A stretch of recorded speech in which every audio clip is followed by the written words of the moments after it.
তো আমি মনে করি বাংলাদেশে একটা নিয়ম করা উচিত যে যেই অঞ্চলে যতটুকু সঞ্চয় হয় ব্যাংকে ডিপোজিট থাকে তার শতকরা অন্তত 40% ওই অঞ্চলে যেন বিনিয়োগ করা হয়, লোন দেওয়া হয়। 2, এসএমইর জন্য তো আলাদা ফান্ড আছে, কিন্তু অনেক সময় ওই ছোটো গ্রাহকদের প্রতি আমাদের ব্যাংকদের কোনো নজর থাকে না। তারা দেখে যে ভাই একজনকে যদি আমি 1000 কোটি টাকা লোন দেই তো আমার এক অ্যাকাউন্ট থেকে এত টাকা আয় হবে, আর আমি 1000 কোটি টাকা যদি 1000 লোককে দিই 1 কোটি টাকা করি,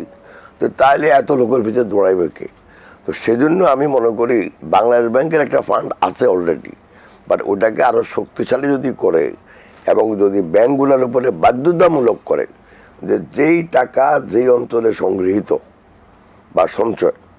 ওই অঞ্চলে টাকা ব্যয় করতে হবে, লোন দিতে হবে বেশি, তাহলে আপনার দেখেন যে ওই অঞ্চলেও ব্যবসা বাণিজ্য বাড়বে। এখন ওই ঢাকাতে যদি আপনি যদি